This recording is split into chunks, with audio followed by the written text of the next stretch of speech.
Alrighty, everybody. Well, welcome to our second session of the Tree Keepers course for this fall 25. I'm seeing 6 o'clock on my computer over here, so I think I'm going to go ahead and get started. But yeah, just wanted to take a second to thank all of you for joining us again. Hopefully, you enjoyed our last session, and hopefully, you'll enjoy this session.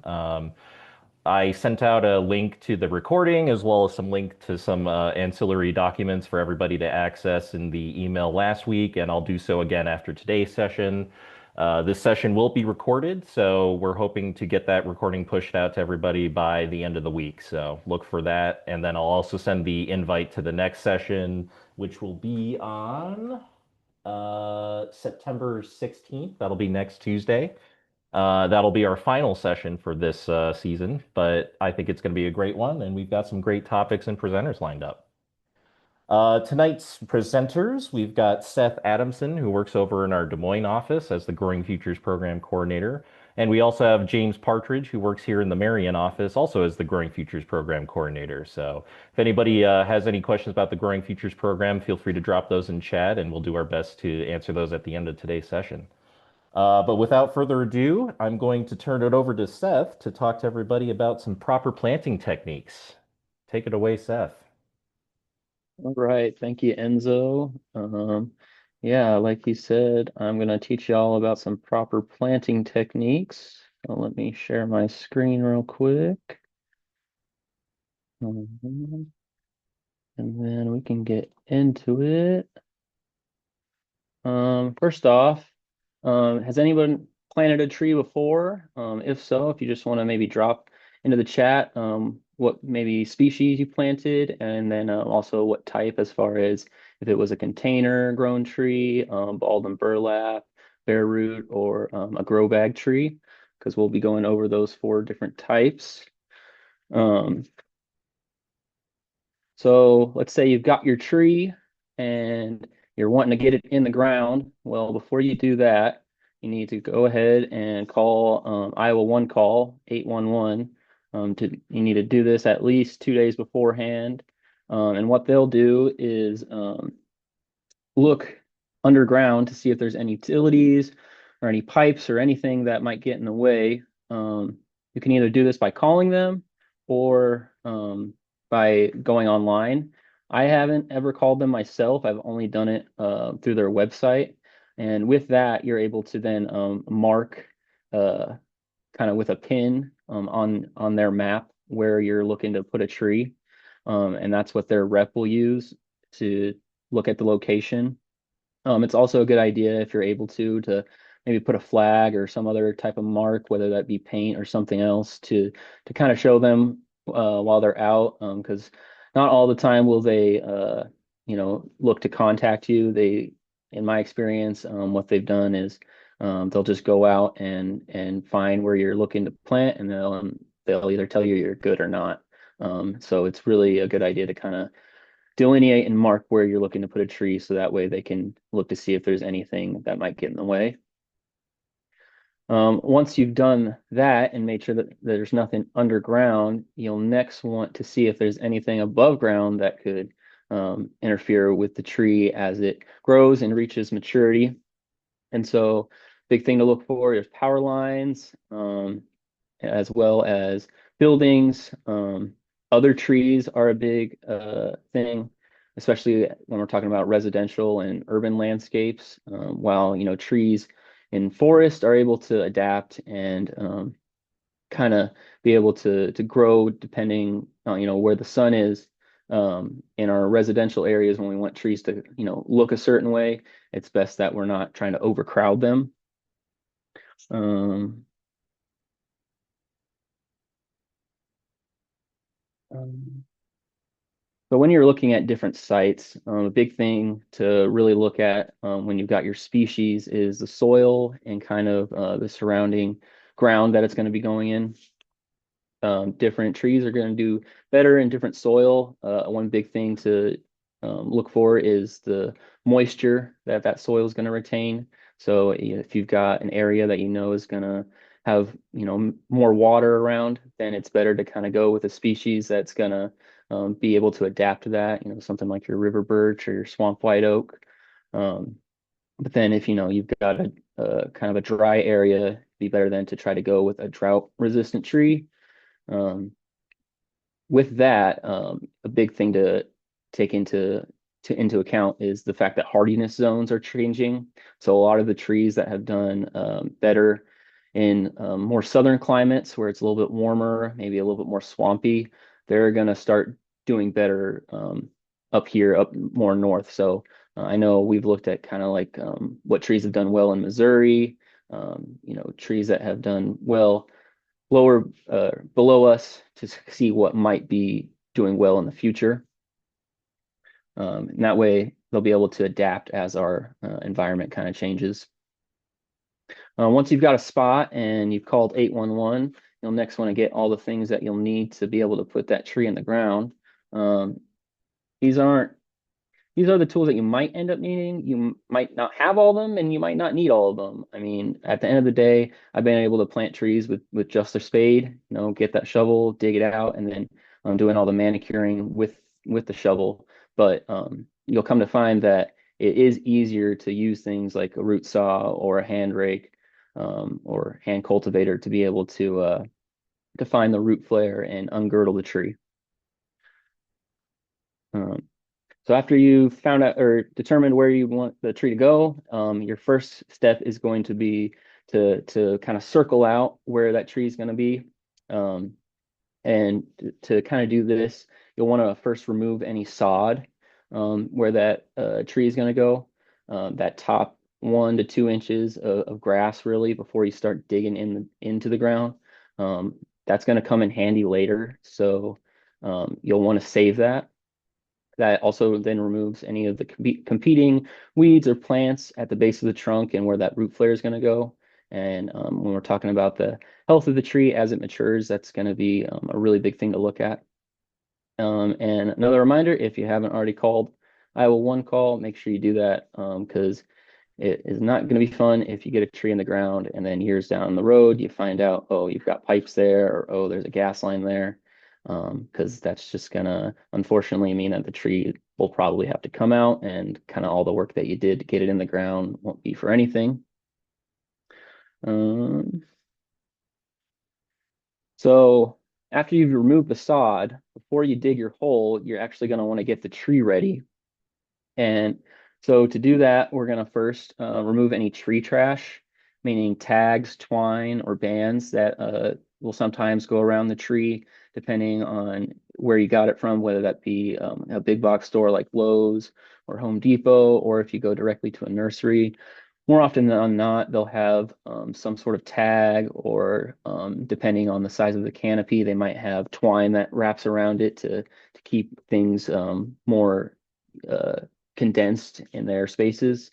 And so before we put the tree in the ground, we're going to want to take all that stuff off. You can either use a nice Gerber or a root saw to be able to get all that stuff off. And it's just a lot easier to do it before you try to put it in the ground.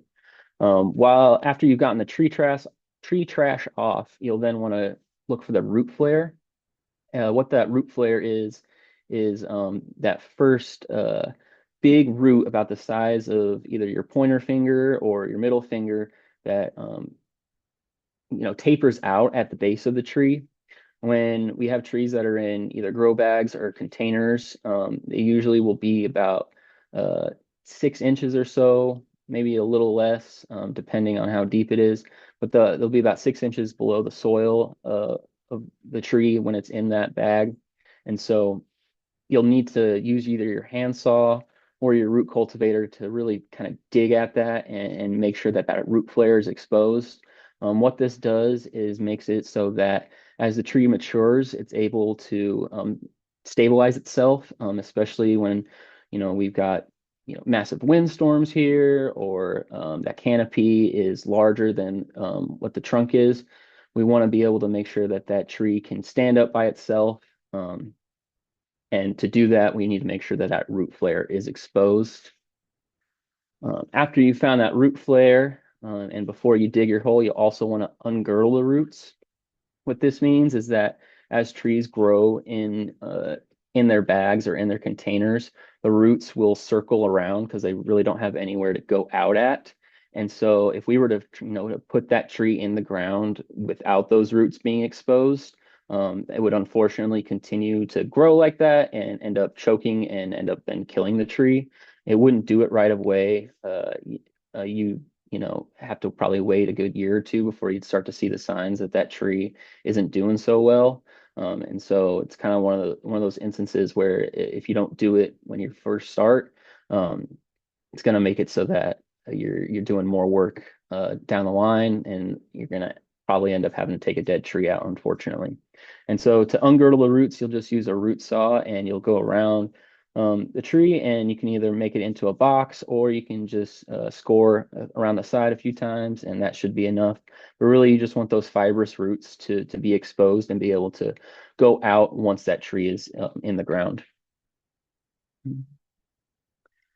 So after you've got all the tree trash off, after you've got that root flare exposed and those roots ungirdled, you're now going to want to actually dig your hole. If you're doing, if you're planting with someone, you can have someone do the tree prepping, the tree manicuring while someone else is digging. That way, there's a little bit of division of labor. But if you're not, and you're just planting by yourself, I would recommend going with taking the tree trash off and finding that root flare and ungirdling and then digging your hole. Because once you've found your root flare, you're then able to really see how deep you need to go. And so you want to make sure that the depth of the hole is slightly above ground level for the root flare. And you'll want to go about 2 to 3 times as wide as the root ball to make sure that the roots have plenty of room to spread out. A good way to do this is to do what we call the shovel test, where you're just going to want to lay your shovel down flat, and then you'll be able to see what depth that root flare is at. And you want to make sure that the root flare is at the same level as your flat shovel.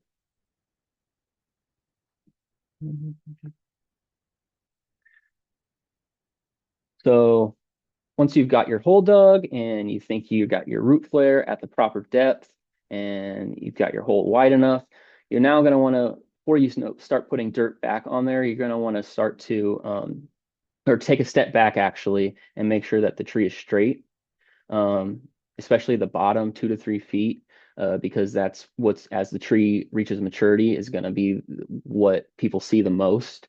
Um, we really want our trees to, we want a good taper at the bottom, but then after that taper, we want them looking straight and not, going at a angle or whatnot. And so the best way to kind of do that is take a step back and really kind of not envision it, but really, just make sure that that bottom 2 to 3 feet is at straight, not 90 degrees, but just going straight up. And then after you've gotten that, made sure that it's straight and that all that stuff, meaning the girdling and root flares taken care of, now you can actually start to put the dirt back into the hole. No need really for new soil, just use what you dug out. Kind of a pro tip or an easy way to go about this is to have an empty bucket as you're digging and put your soil in there. And that way you can just use that bucket to put the soil back instead of trying to have to shovel it in from the grass or trying to use a rake or anything like that. You're just able to kind of use a bucket and circle around it and make sure it goes in there. Um, as you backfill the dirt, you're going to want to make sure that it's in a donut shape. This provides a lot of protection for the tree as far as kind of delineating that the spaces for the tree, so that when mowers and trimmers come by, that they're not getting as close to it. And then a good way to make sure that none of the grass grows back is to take that sod from when you first started to dig in and put that upside down around your donut.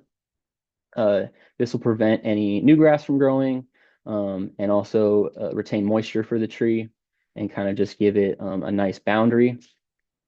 Uh, while we're doing that, we want to still make sure that root flare is exposed. That bottom picture has a really good look as far as what an exposed root flare looks like, because as that tree matures, it's just going to continue to grow like that. And once it reaches its top height, it will be more stable compared to trees that look just like telephone poles almost. As you backfill, you'll want to add a bucket of water. One thing I forgot when I was talking about the supplies is you'll need mulch and 2 buckets of water, 5 gallons, about 5 gallons each. If you don't have water, or buckets, you can just use a hose. That works as well. But you're going to want to backfill and water the dirt at the same time. This allows the water to seep in and allows the tree to retain that water and moisture, allowing those roots to not dry out and kind of giving them a good shot. Because as the tree is, being taken from its container or grow bag, it's going through what's called transplant shock. And so to prevent the tree from actually dying, all the energy is going down towards the roots. That's what the tree is telling itself to do. And so with that, we want to make sure that those roots really are being fed good water and nutrients. This is also a good time to put a tree guard on or just any type of protection on the trunk. This makes it so that there's a added layer against weed whackers, but then also deer and you know other animals that might be inclined to try to get close to the tree. And it's also a good time then to see if you need to stake the tree. A good way to do that is to kind of just swish it around with that water and really see if wind's going to come through or if any other forces are going to come through that would make it so that tree is just going to fall down. And if you think that might be the case, then it's always a good idea in that case to stake the tree. Um, with staking, it's kind of a catch-22 in the fact that you want a tree to not fall down, but as trees get staked, they then become more reliant on the stakes. So I almost think of stakes as kind of like training wheels for a tree.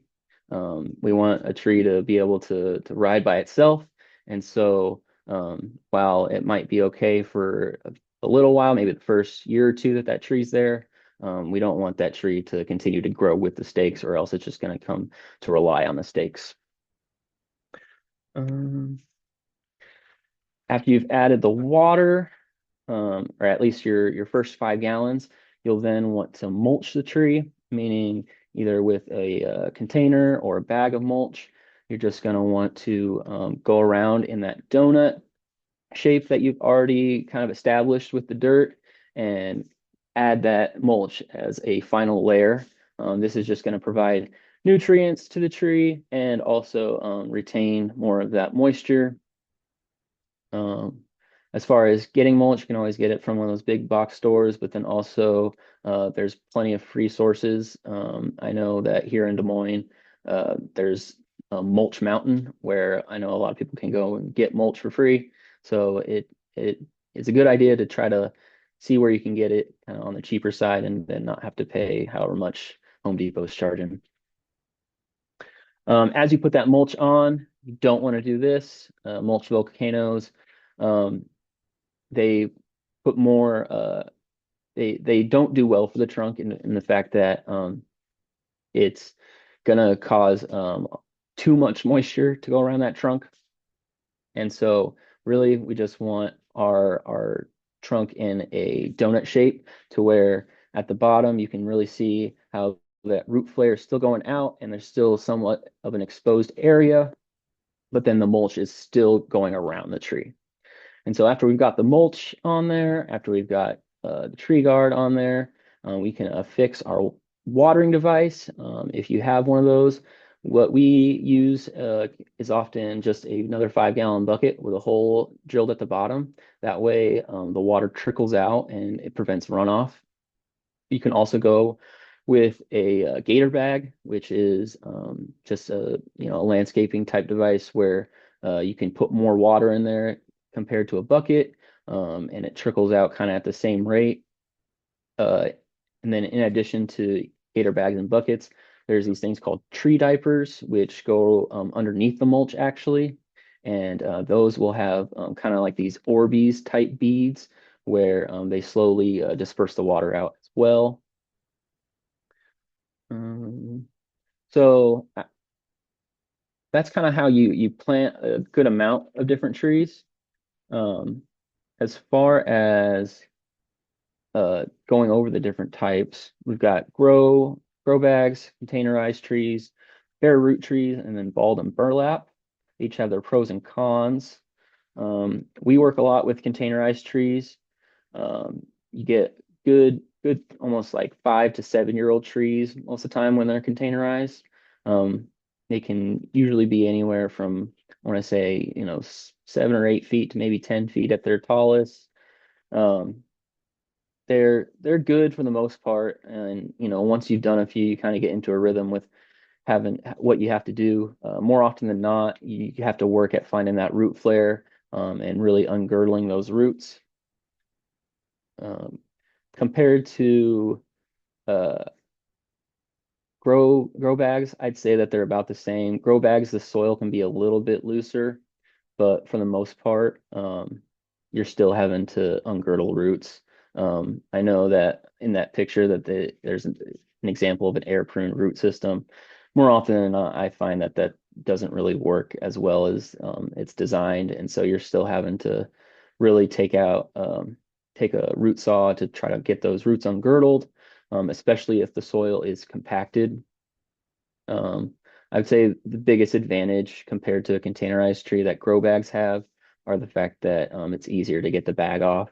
With containerized trees, you might have to kick the container a little bit to loosen up the dirt, whereas with a grow bag, you can just take a root saw and cut the side and then just pull it out. But with that said, if the soil is really compacted, um, you're still going to have to use a root cultivator or a handsaw to get that root flare and get those roots ungirdled. Um, Bare root trees are another type of tree or a way to go out planting trees. These just come with their roots exposed. More often than not, they'll be in a type of like hydrogel material that retains the moisture for the tree. But with that being said, you don't have all day to plant them. Once you get a bare root tree and take it back to wherever you're planting it, I would say get it planted within an hour, maybe 2 hours tops, because it really they dry out pretty fast. With bare root trees, you won't have to find the root flare, and you won't have to ungirdle any roots, but you're just going to have to dig a bit more because you'll want to go as wide as the roots spread out, and then you'll want to go as deep as that tap root goes. With bare root trees, you're more often than not going to have to stake them just because they don't have the solidness of a root ball that containerized or grow bag trees or ball and burlap trees have. Um, but more often than not, they still do really well even with having to stake them. Ball and burlap trees, I will be honest, are my least favorite. We really try not to plant them much here in Des Moines because they are just beasts. They're just heavy. They are really hard to move. And then trying to get that wire cage off can be pretty tough. And then you still have to find the root flare and kind of ungirdle them. The biggest advantage is that they usually come in a larger size.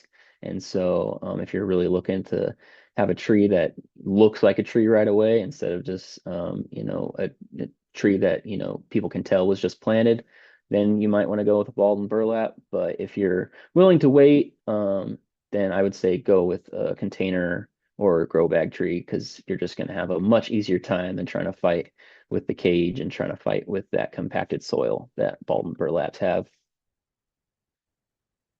Um, this just gives a way to get kind of a balled and burlap in the ground. It's pretty much the same except you're just going to want that root flare a little bit more exposed, and then you're just going to have to take that wire cage off. Um,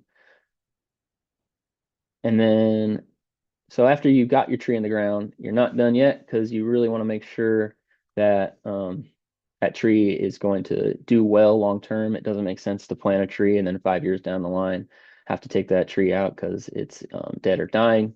And so, to ensure the health of your tree, uh, long term, you really want to have a plan as far as watering, 5 to 10 gallons a week, spring, summer, and fall almost, especially that first 1 to 2 years of the tree's life.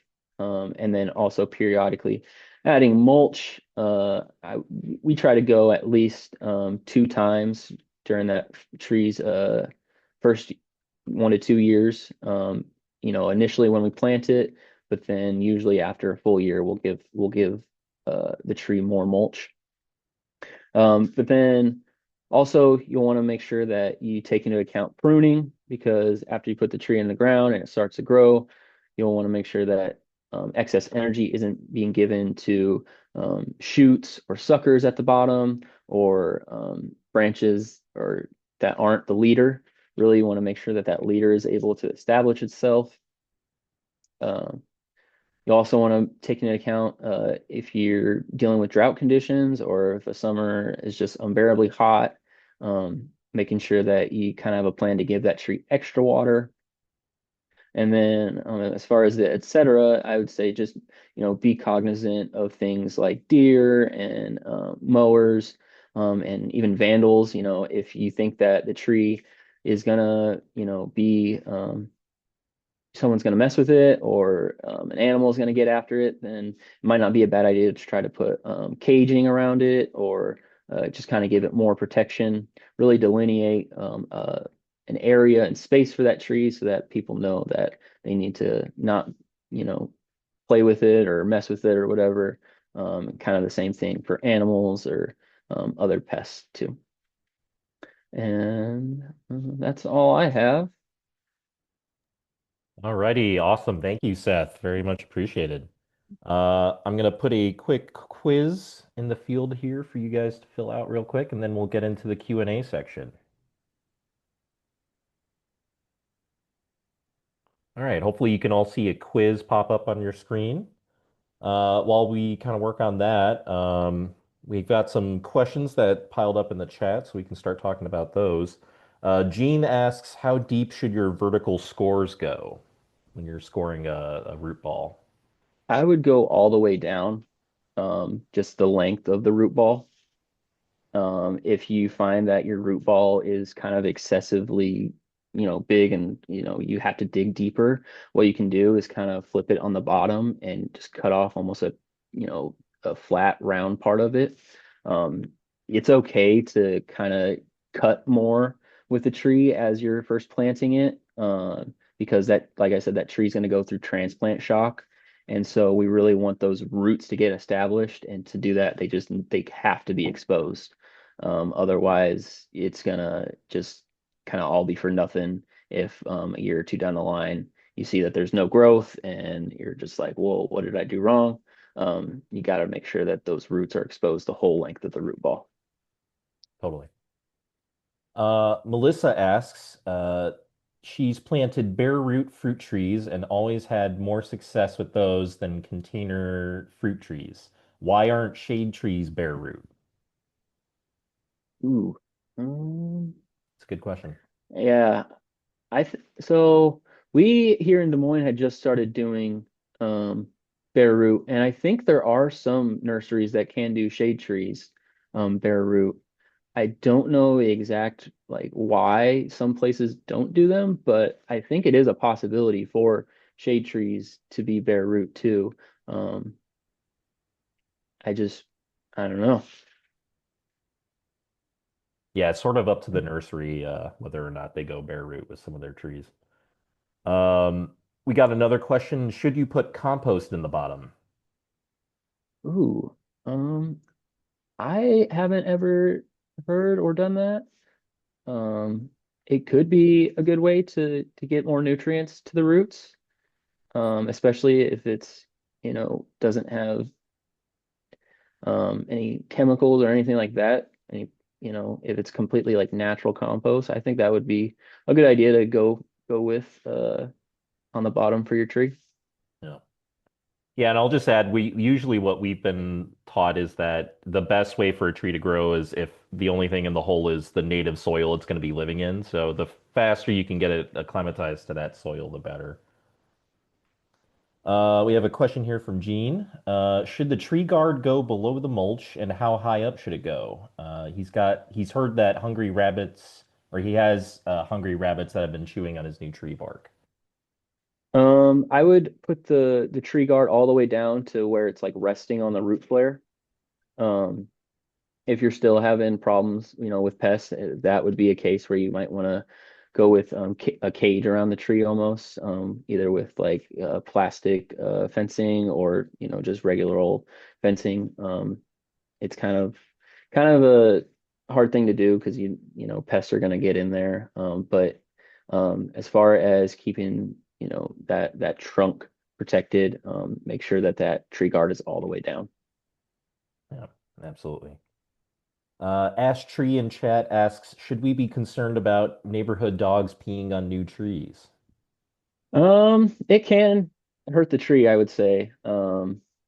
It because technically there are toxins in dog urine, and so if a dog was to excessively urinate on a tree, all throughout the summer, I would expect that tree would show effects of it not doing too well.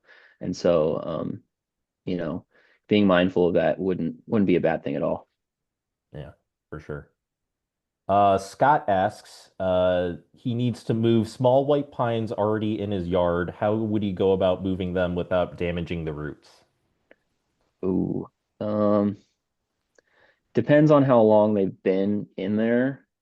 If they've already, been in their current spot for more than a couple weeks, um, transplanting those is going to be kind of tough. Um, I would really, if you're going to go about transplanting, make sure you take some of that soil that they've already been in and really make sure that those roots aren't too damaged and can stay pretty moist while you're transplanting them. Oh, and Pat pointed out a tree spade can sometimes be useful for that, but it is quite pricey. So, yeah, and in a case like that, definitely you might want to look into contacting an arborist or your city arborist or something like that for advice. Okay, do we have any more questions for Seth? While we wait for that, I can end the quiz here and we'll go over the answers. So first question, when planting a tree, the flare root should be, and it looks like most people did option C, slightly above ground level, visible and uncovered. That is the correct answer. So yeah, you want that root flare to be right above the ground, visible and open to the air. Question number two, which of these growing methods is likely to result in the most encircling roots? Looks like most people got the right answer, and that's going to be container grown. Since it's running up against those hard plastic walls, they're just going to circle and circle. Then the last question here, when deciding to plant your tree, what should be your very first step? And yeah, I think everybody pretty much got that right. Call 811 to check for underground utility lines. You really don't want to be the guy who hits a power line and turns off the power for the whole street. So looks like everyone got that pretty well. Okay, awesome. Last call for questions for Seth.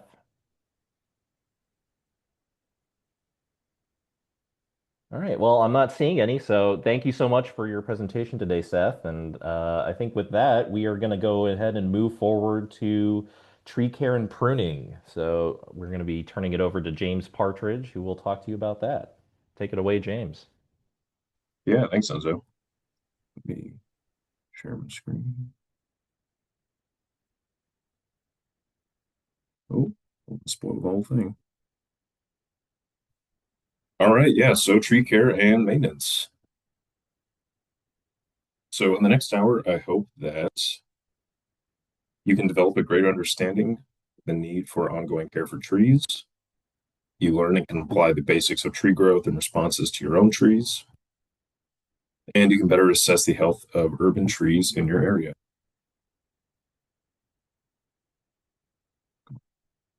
So a couple questions. Why should you care for your tree? Post-planting care, getting to the root of the problem, and pruning 101. So these are like the objectives we're going to cover throughout the presentation. So you may ask, but don't trees grow just fine in the forest? Yeah, Trees can grow just fine in the forest because it's their natural habitat. They're not dealing with many of the issues that you find in urban landscapes, such as poor soil quality, poor drainage, drought, pesticide, herbicide use, vandalism, things like that. And as you can see, here's a couple pictures of urban street trees.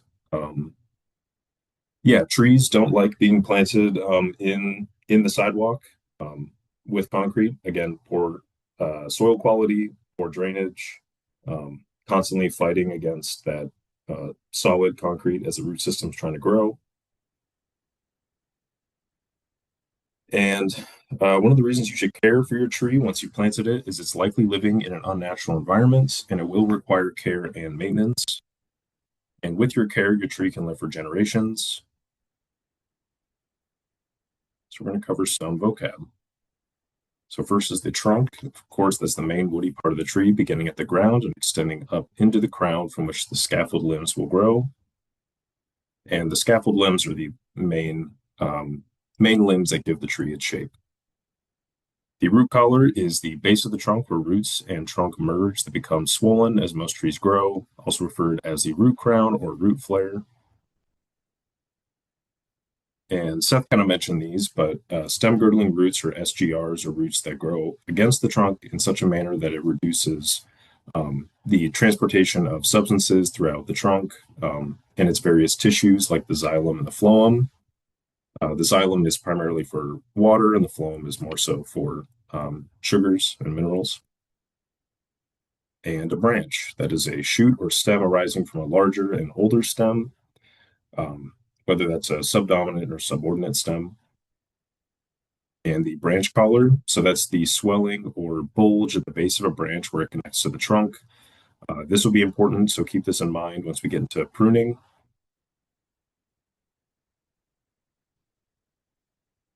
And the establishment period is the duration of time after you planted your tree for the tree to regrow those roots that we scored and cut up, removing it from the burlap or from the pot. CODIT, this is an acronym for the compartmentalization of decay in trees. It's a different process than in animals. You know, once we sustain an injury, our skin is damaged, and then we kind of regrow those cells to recover that skin. Trees more so plug up their wounds and then kind of like scar over. Again, this is important for remembering that branch collar, that when you're pruning trees, if you prune behind that branch collar, you can then stop this process of healing. The central leader is the dominant stem located somewhat in the center of the crown, and this is what causes the tree to grow straight up. The codominant stem, branch or leader, this is a stem growing at about the same rate with nearly the same diameter. And this can cause an issue when you have two codominant stems. Usually you want to choose one stem, which will be the dominant leader. And we'll go into this later on in the presentation. And apical dominance, this is a hormonal control exercised by the tree that causes the growth of lateral buds, is essentially what causes the tree to grow vertically instead of horizontally. All right, post-planting care. So Seth covered a lot of the benefits of mulching. I'm just going to go over those again. Mulching helps conserve water. It keeps out competing weeds and plants, so it kind of reduces that weeding time. It also prevents soil compaction and improves soil quality by returning decomposing matter back into the soil. It also moderates soil temperature, helps with reducing evaporation. It also provides a buffer from lawnmowers and other potential injury to the trunk, as well as like weed whackers. And I would consider remulching every other year or whenever that donut is looking sparse. You know, try to keep that mulch layer full, try to keep that barrier so you can protect your newly planted tree.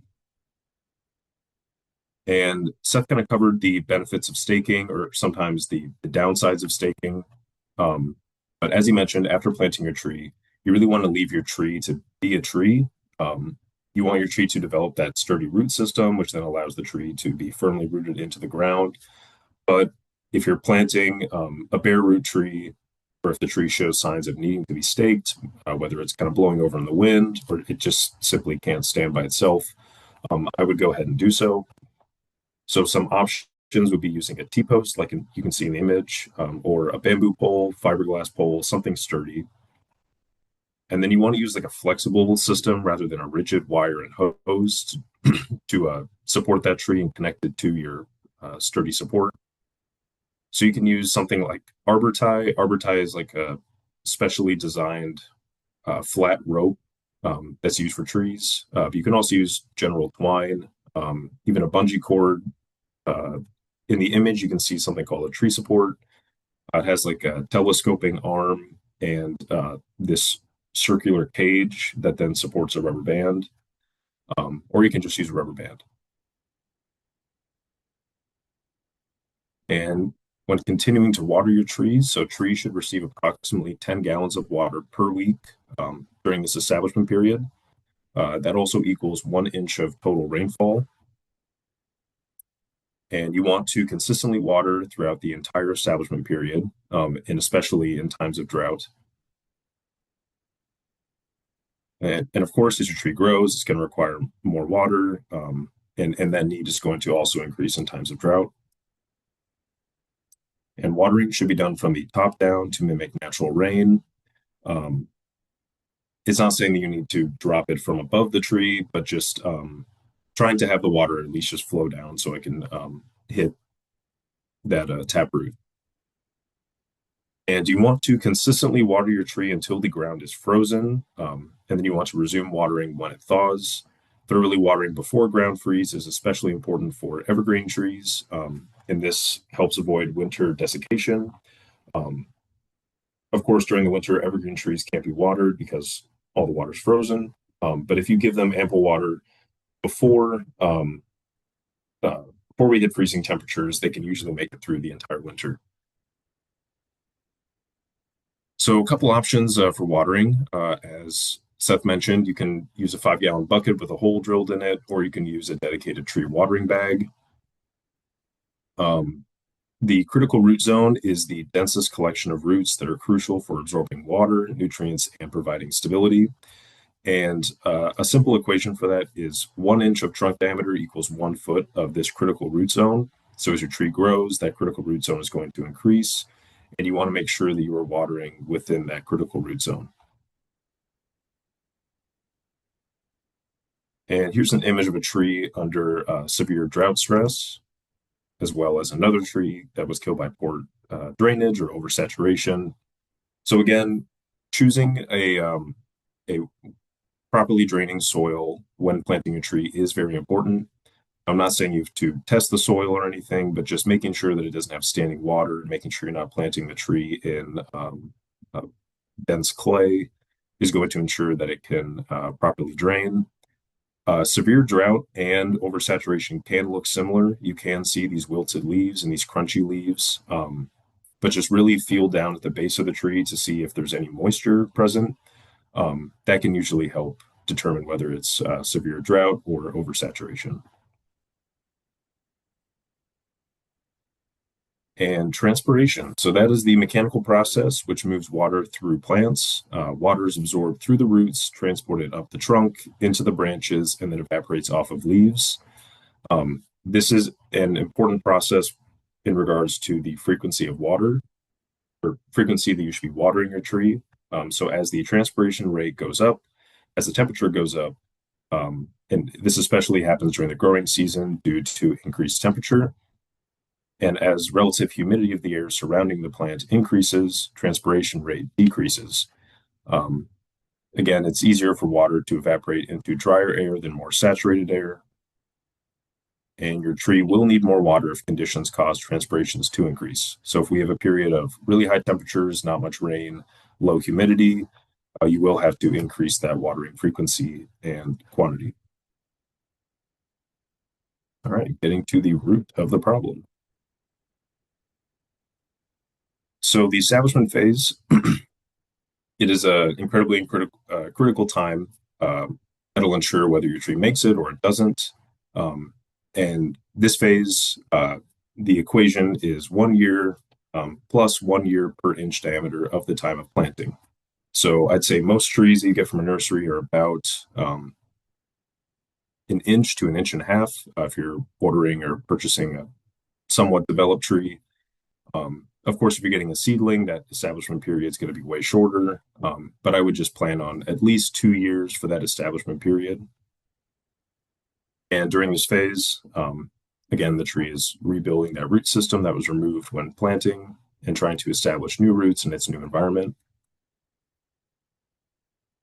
And when it comes to planting a tree and landscaping, they can kind of be enemies. Of course, we want our landscaping to look nice. We want the tree to fit with the landscaping, but sometimes the landscaping is counterproductive to the tree's health. Whether that's increasing the grade or decreasing the grade, you want to make sure that your tree is at ground level. You don't want to put it up in sort of its own castle where it can't then send its roots out and collect moisture and nutrients. Um, so you want to find a balance between an aesthetic looking landscape as well as the tree's overall health.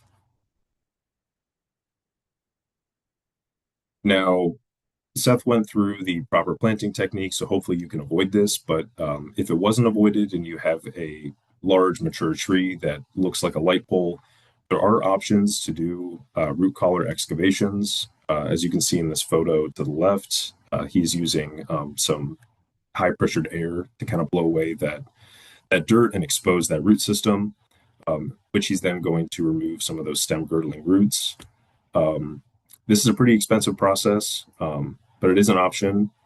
But I would just recommend, planting it at the proper depth to begin with, as well as removing any of those stem girdling roots or roots above the root flare.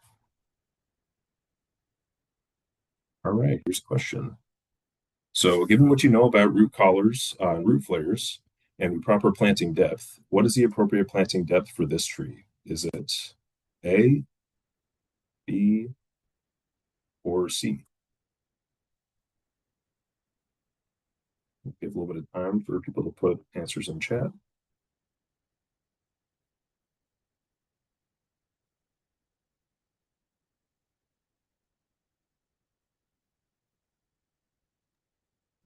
Looks like a bunch of C answers. Mm-hmm.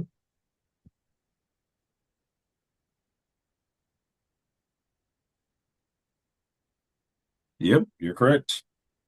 Proper depth is at C. You can see it right at the base where that largest root is beginning to flare out. So this tree is planted way too deep. All right. I guess we'll skip the questions because that'll be at the end. So here's pruning 101. So before you prune your tree, you do want to understand the natural characteristics of your tree. Some of these include the mature form, so the overall shape that your tree is going to take on, the age of your tree, the general health of your tree at the time of considering to prune, any risks of wounding the tree, and the tree's specific tolerance for pruning, depending on its species. Some, and we'll get into this later, some prefer different times of year to do pruning. As well as considering any hazards or potentially hazardous conditions surrounding the tree. And here's a quote from the Tree Care Industry Association. Compared to all industries, tree workers have at least 15 times the fatality rates, 3 times the non-fatality rates of other workers. Now, I know you're all not going to become, tree climbing arborists, but even when working on your own tree, you do want to be careful. A large branch can still cause some damage and hurt you. The rules of pruning. So first, you want to have a clear and realistic pruning objective.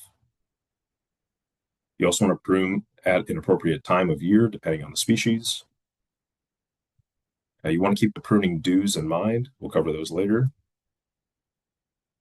Always want to use clean and sharp tools. And you want to use the tool that's appropriate for the cut you're about to make. And of course, making the cut. So again, have a clear and realistic pruning objective. A couple options you have when pruning are clearance, so that's just raising the crown of the tree, removing lower branches. affecting the structure of the tree, maybe the safety of the surrounding area. Potentially, there may potentially be a branch that's leaning over your home, leaning over a car, about to cause impending property damage. The health of the tree, as well as just the aesthetics of the tree. All right, pop quiz. So if a tree grows at a rate of 2 feet per year and has a branch that's 6 feet off the ground, how far off the ground will that branch be in 10 years?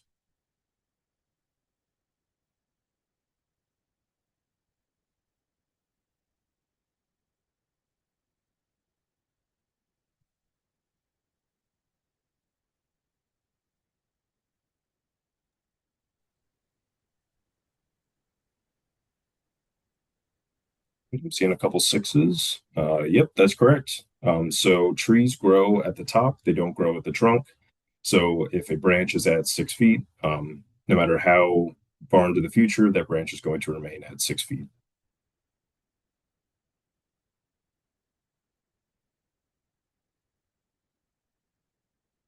So timing of pruning. So you always want to prune out disease, dying, or dead material, no matter the species. Again, when making that cut, you want to make sure that you're only pruning off the dead material. Don't cut too far back that you're still removing green. You also want to avoid pruning during that initial growth flush in the spring, and during that establishment period. You don't want to do any pruning. Also, know the tree species, or the best practices for that particular species of tree you have.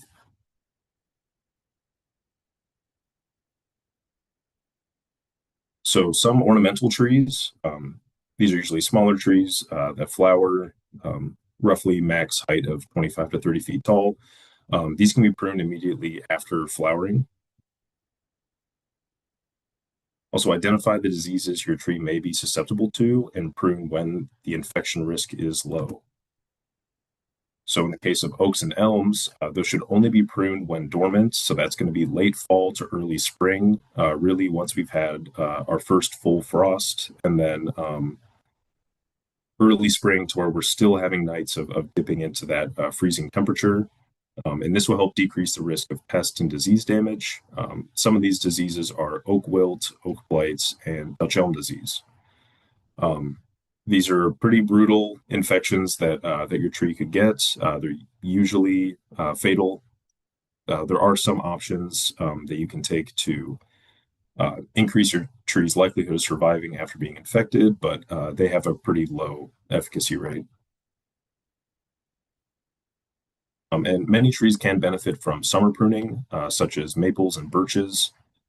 If you prune maples and birches later in the year, once we get into that colder fall temperature, they can bleed or just kind of spill out additional sap. So if you prune them in the summer, it can reduce this bleeding effect. So the pruning dudes. So remove no more than 20 to 25% of living tissue at a time. That is the maximum amount. I'd always side on a less than 20 to 25%. That still seems pretty extreme. Remember, your tree has to heal from all these wounds because at the end of the day, pruning is causing a wound to your tree. Depending on your pruning objective, this means your goal may take several years to complete, such as raising the canopy. So, definitely be patient in this process. It may take time. And suckers, so these are a natural response to your tree to form more leaf surface. It's usually a sign that your tree is stressed.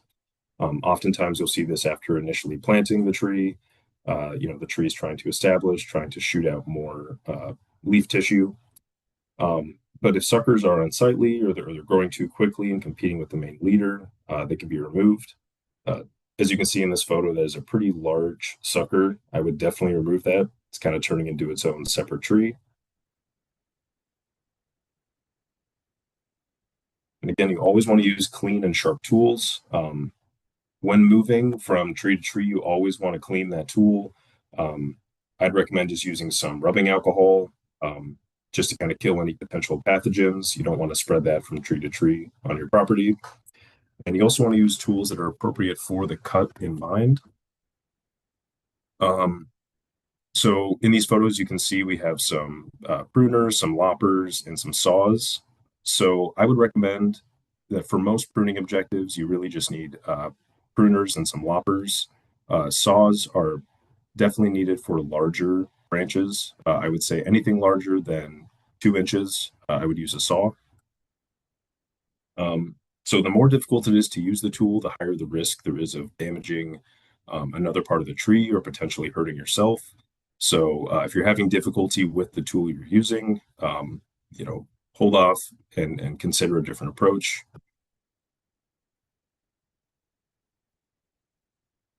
And young tree pruning.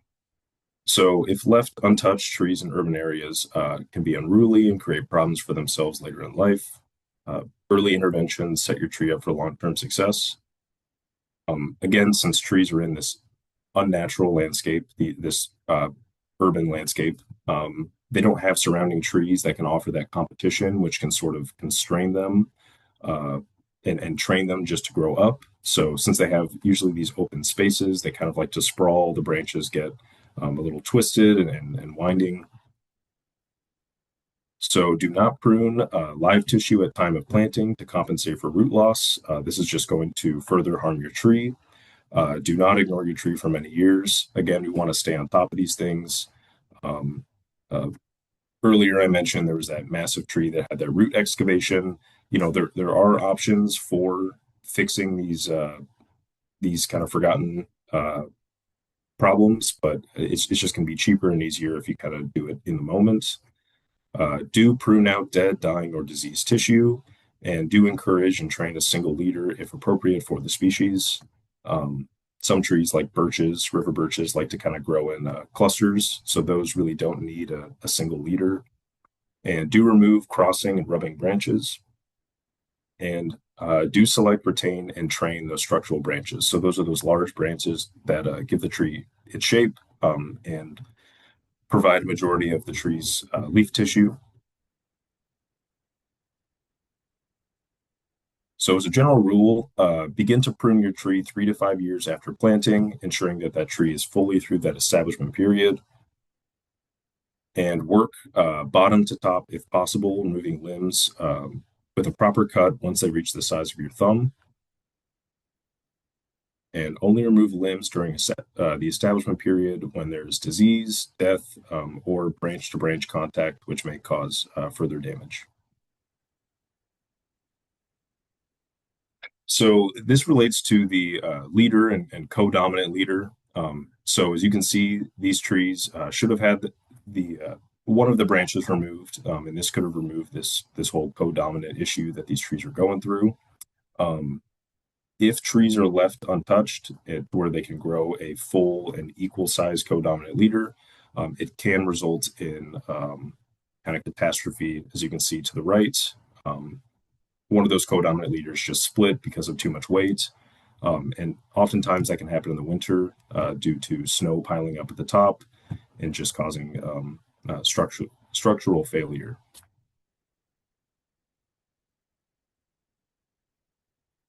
So if you do have a tree that is large and with a co-dominant stem, I know a lot of silver maples kind of have this issue.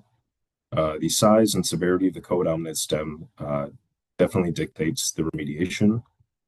And the best option is, of course, to prune it early on and remove that chance for a co-dominant stem, and really encourage that one central leader.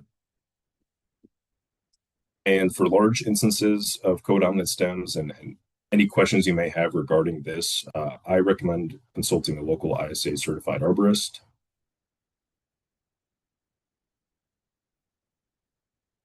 All right, when making the cuts, you want to start with careful planning.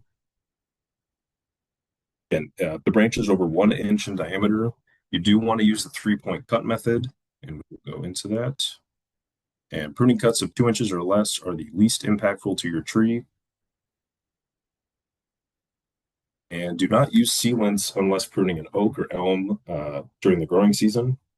So they do sell these sealants. I know one of them is called Tree Coat, and it's this waxy substance that you can put on the end of pruning cuts. Now, The idea is good. It's giving the idea of sort of acting like a band-aid and sealing that wound. But in reality, for a lot of trees, it can sort of trap the existing pathogens, as well as not allowing the tree to properly weep if it needs to.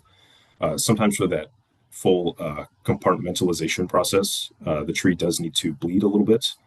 So plugging it up is actually counterproductive in stopping the whole healing process. But again, if you have an oak or elm that needs to be cut, you can use these.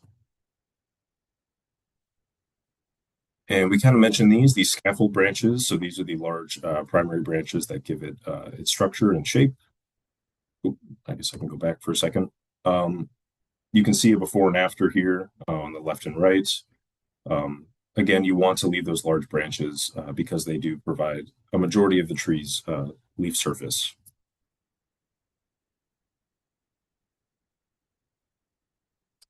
So when targeting the cuts, as I mentioned earlier, you do have that branch collar.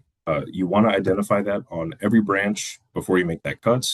Again, this is where that CODIT compartmentalization process happens.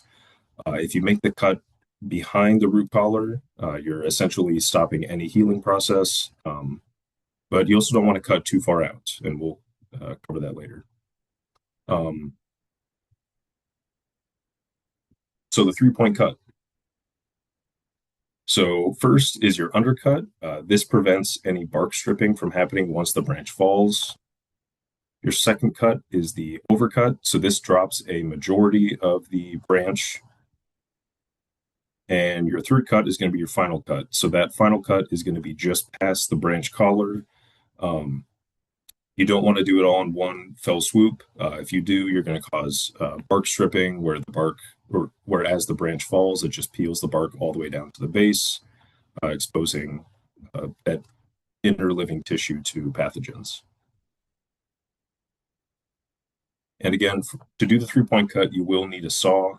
This isn't something you can do with pruners, so keep that in mind. So cuts to avoid. This is topping. This is a pretty terrible cutting method. They're trying to contain the overall size of the tree's crown. It's working, but it is really just opening up the tree to all sorts of pathogens, and it's really just causing your tree pain because it's just constantly trying to regrow, and it could eventually kill the entire tree because they're removing way more than just that 20 to 25%. Tipping is similar to topping, it's just on a smaller scale. You don't want to make too many of these cuts as well. As you can see, we're kind of leaving too much tissue past the branch collar.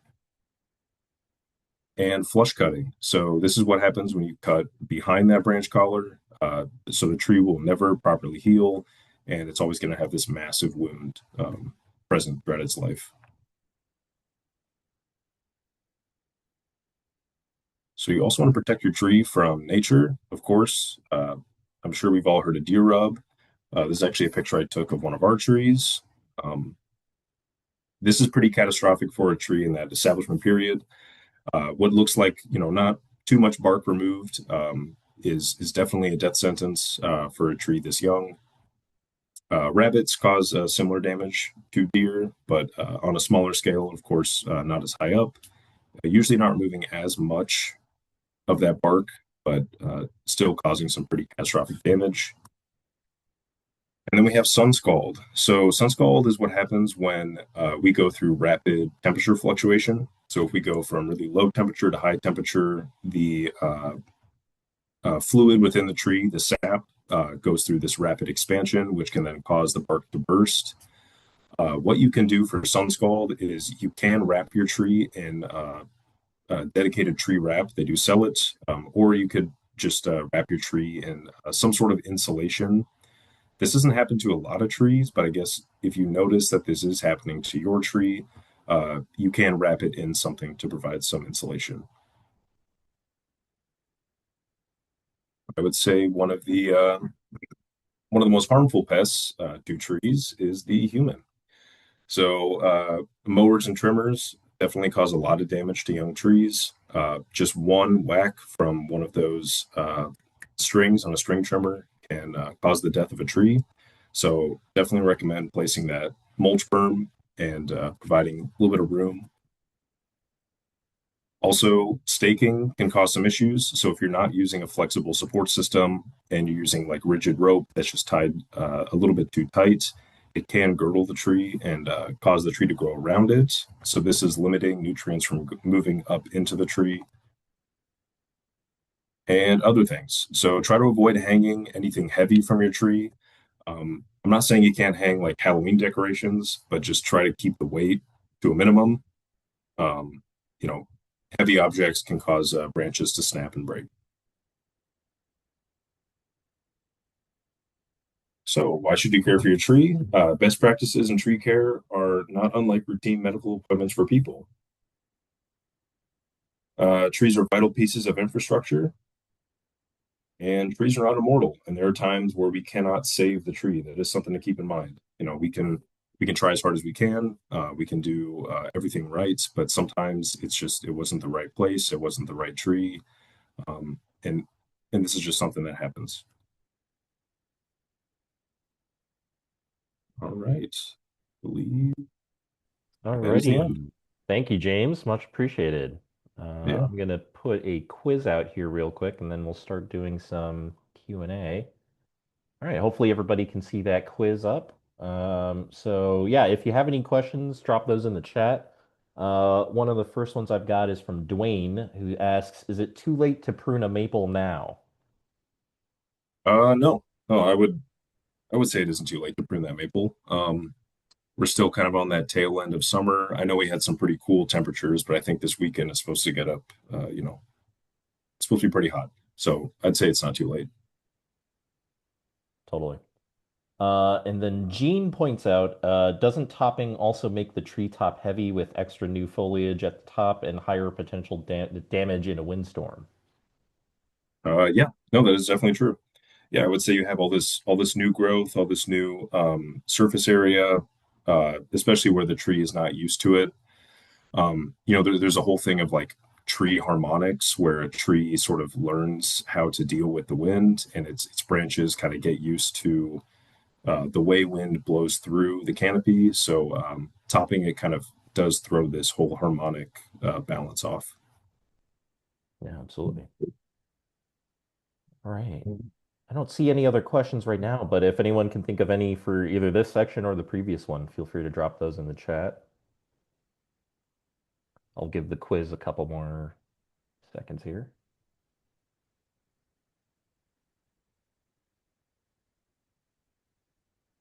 And as I mentioned in the chat, we will be going into a deeper dive on tree pests and diseases next Tuesday. So make sure you're here for that to hear some more interesting stuff about some gnarly bugs and diseases out there. Oh, Scott asks, should I take the plastic wrap off of trees in the summer, and how many winters should I put them back on? Hmm. I guess when you say plastic wrap, could you kind of describe what that plastic wrap looks like?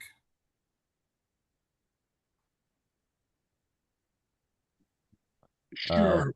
oh yeah. Sure, my trees have come with like it's not like a tube of plastic, but it's more like plastic spiraled paper that comes on a Hmm. new tree. Oh yeah.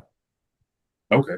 Um, yeah, I so a lot of our trees from the nursery, they come with those wrappings on them. We do remove them when we plant them. Now, that could be beneficial to prevent that sun scald, but again, I haven't seen a ton of sun scalding. It's sort of something that you'll notice after the winter and beginning of spring. But if you do notice sun scald, I think you could put that wrap back on. Thanks. Mhm. We got a question here from Melissa. After the derecho, lots of locusts were cut down. They put off tons of suckers. Can one sucker be selected to grow, and would it be successful? Uh, yeah, I have heard of cases where a dead tree has sent out suckers, and those have actually populated into larger trees. Now, I would say it's not super likely that it will grow into a full tree, um, but it is possible, and I think it'd be kind of a fun experiment. Yeah, totally. Gene in chat asks, for mature trees that made it through the derecho and have a lot of new growth due to damage, are there any tips for pruning all of the new growth? I would definitely just keep an eye on any unruly branches. Again, it's kind of opened up all that space, so all the branches are kind of having a mad dash for prime locations.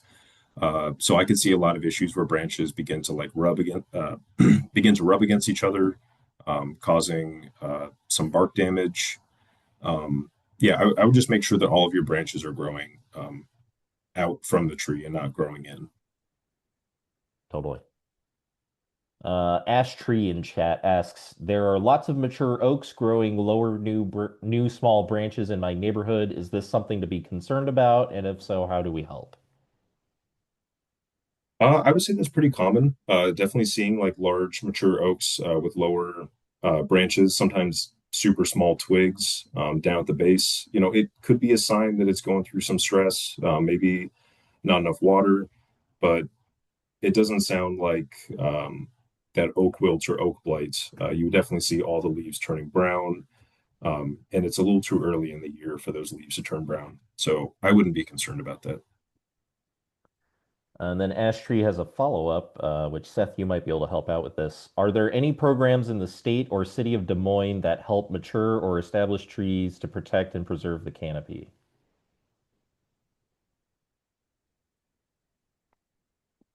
Um, Nothing that I can think of off the top of my head.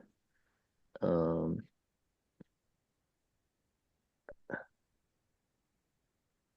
Yeah, I mean, the city government usually, like the Public Works Department or the Forestry Department, can usually work on stuff like that, I believe. Um, yeah, I'm not really. I'll do some research and I can send it in the follow-up email. We have another question from Allison and Chris. If you have a tree that has been coppiced, does it have to stay that way, or can you select one stem to be a full tree? I'm going to be honest, I had to quickly Google up the definition of coppiced, but with the definition, so it appears that this is a timber practice to essentially create more wood through those multiple stems. I guess if you are no longer harvesting that tree or harvesting the wood, you're definitely free to uh, remove all those other leaders and just kind of pick one.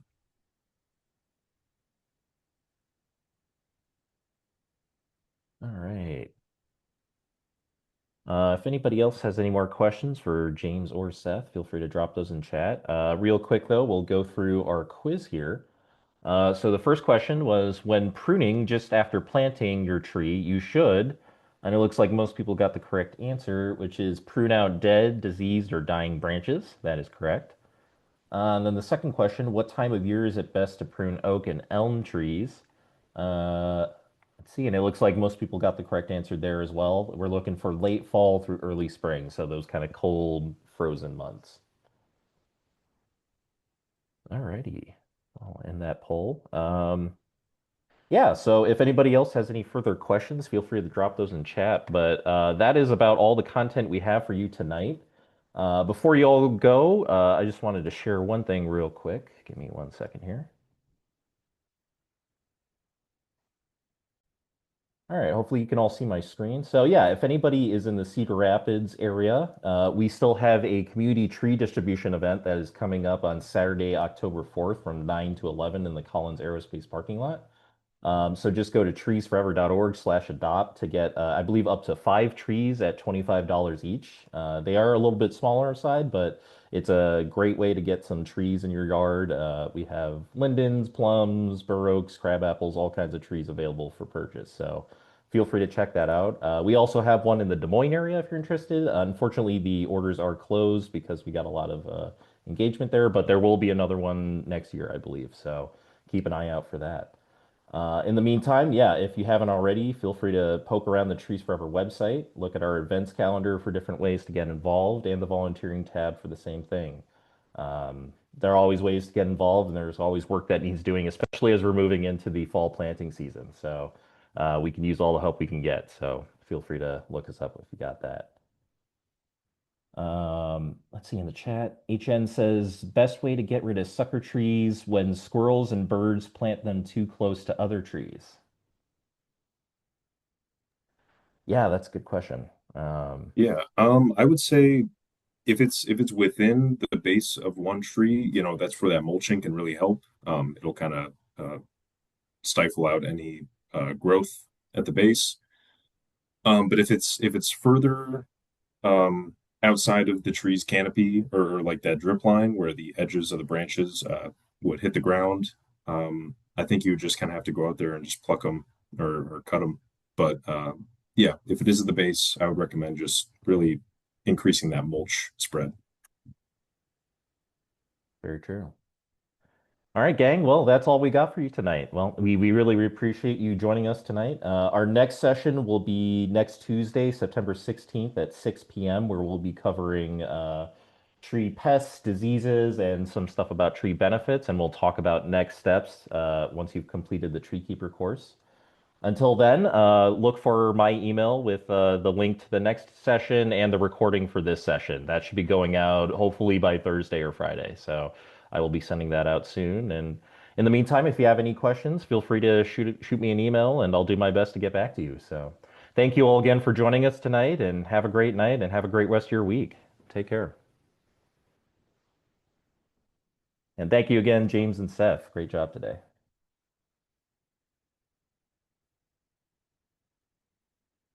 All righty, everybody. Have a good night.